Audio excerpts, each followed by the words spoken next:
Hello મિત્રો, જય શ્રી કૃષ્ણ. મારી હોમ કુકિંગ રસોઈની ચેનલમાં તમારું સ્વાગત છે. આજે હું એકદમ કડક ક્રિસ્પી એવા પેરી પેરી ફ્રેન્ચ ફ્રાઈઝની રેસીપી શેર કરવાની છું, જે ઓછા સમયમાં અને ઓછી સામગ્રીમાં ઇન્સ્ટન્ટ અને સહેલી રીતે બની જાય તેવો ટેસ્ટી અને ક્રિસ્પી નાસ્તો છે. આપણે બટાકાને બાફ્યા કે બોઇલ કર્યા વગર આ ફ્રાઈઝ તૈયાર કરીશું. આ રેસીપી નાના મોટા સૌની ફેવરિટ હોય છે. આ રીતથી તમારા ફ્રાઈઝ એકદમ કડક, ક્રિસ્પી અને ટેસ્ટી બનશે. તો આજે હું ફ્રેન્ચ ફ્રાઈઝની રેસીપી શેર કરવાની છું, જે ઇન્સ્ટન્ટ અને 10 મિનિટમાં રેડી થઈ જાય એવી રેસીપી છે. તો એના માટે મેં આ 4 નંગ બટાકા લઈ લીધા છે અને એને છોલીને મેં ધોઈ લીધા છે, કારણ કે એને હવે પછી આપણે જ્યારે કટ કરશું ચિપ્સ ત્યારે એને પછી ધોવાનું નથી, એટલા માટે. હવે આપણે એના ચિપ્સ કરી લઈએ.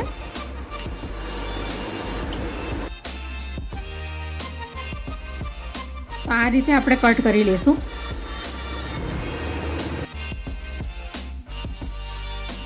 બહુ જાડી પણ ચિપ્સ નથી કરવાની અને બહુ પતલી પણ નથી કરવાની, આ રીતની કરવાની છે.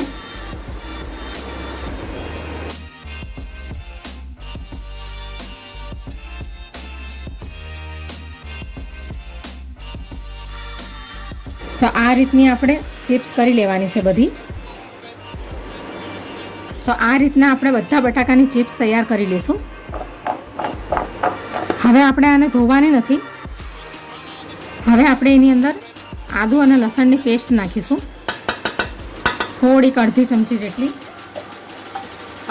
જેટલી મરચાંની પેસ્ટ નાખીશું અંદર.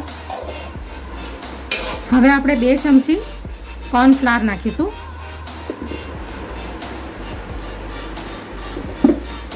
હવે મિક્સ કરી લઈશું. મીઠું હમણાં નથી નાખવાનું, મીઠું નાખશું તો બધું પાણી અંદરથી રિલીઝ થશે. હવે આપણે બરાબર કોટિંગ કરી લઈશું,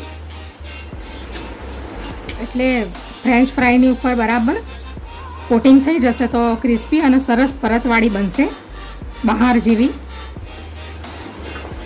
હવે આપણે એની અંદર અડધી ચમચી કાશ્મીરી લાલ મરચું નાખીશું, એટલે કલર એનો સરસ આવશે. અને અડધી ચમચી હળદર નાખીશું. મિક્સ કરી લઈશું બરાબર.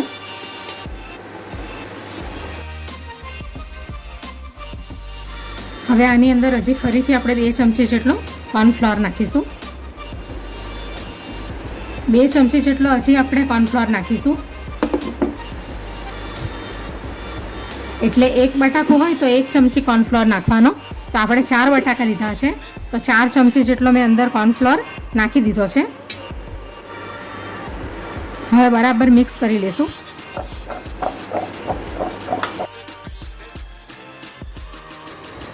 તો આ ટાઈપનું આપણે કોટિંગ કરી લઈશું બટાકાની ચિપ્સનું. હવે આપણે ગેસ ઉપર તેલ ગરમ કરવા માટે મૂકી દઈએ. હવે આપણે ગેસ ઉપર તેલ મૂકી દીધું છે ગરમ થવા માટે, અને તેલ થોડુંક ગરમ થાય એટલે એને સ્લો ફ્લેમ કરી દેવાની, કારણ કે આપણે એકદમ ફાસ્ટ ગેસ પર એને નથી ફ્રાય કરવાના. પહેલાં આપણે એને સ્લો ફ્લેમ પર જ ફ્રાય કરીશું. તો તેલ હવે ગરમ થઈ ગયું છે. હવે આપણે બટાકાની ચિપ્સને અંદર નાખી દઈશું.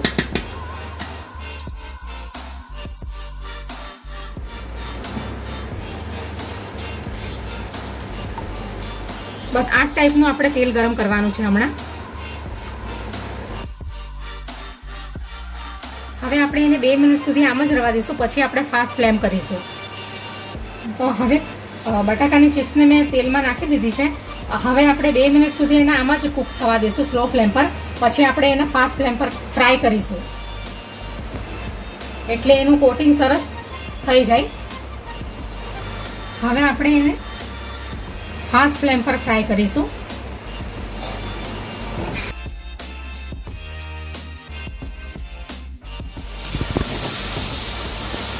હવે આપણે આ ફ્રેન્ચ ફ્રાઈઝને કાઢી લઈશું એક ડીશમાં.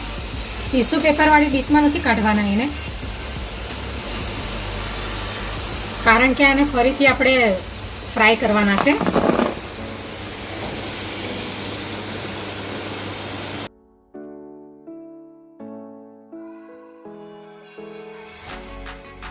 આવી રીતે આપણે ફ્રાય કરી લેવાની છે બધા બટાકાની ચિપ્સને.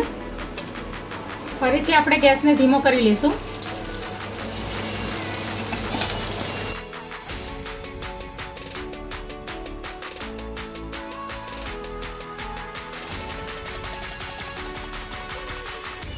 તો આપણે એક રાઉન્ડ આપણે ફ્રાય કરી લીધા છે.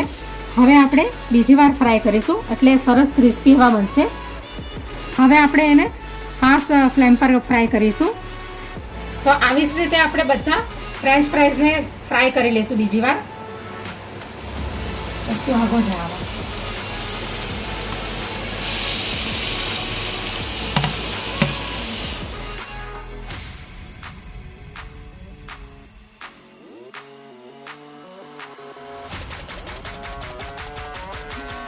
તો હવે ફ્રેન્ચ ફ્રાઈઝ રેડી થઈ ગયા છે. તો હવે આપણે એને કાઢી લઈશું.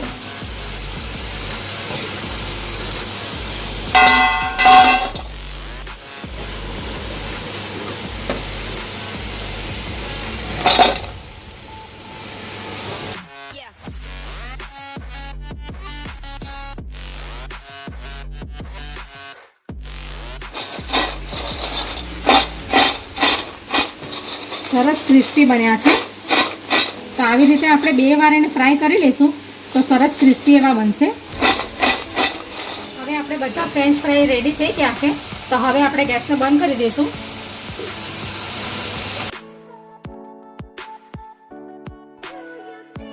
હવે આપણે એની અંદર ઉપરથી મીઠું નાખીશું જોઈતા પ્રમાણમાં. હવે આપણે એની ઉપર પેરી પેરી મસાલો નાખીશું. હવે આપણે મિક્સ કરી લેશું.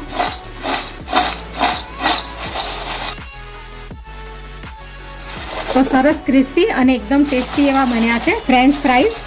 હવે આપણે એને સર્વ કરી લઈએ.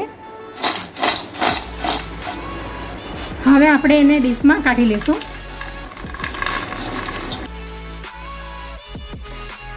તો તૈયાર છે ફ્રેન્ચ ફ્રાઈઝ. તમે એને ટામેટો સોસ અથવા તો માયોનીઝની સાથે પણ તમે ખાઈ શકો.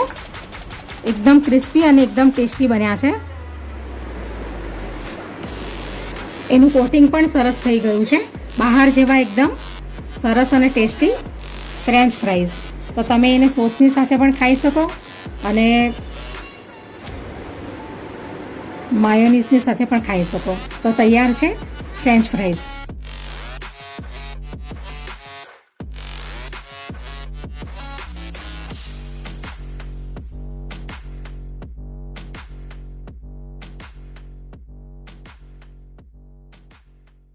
Audio Jungle.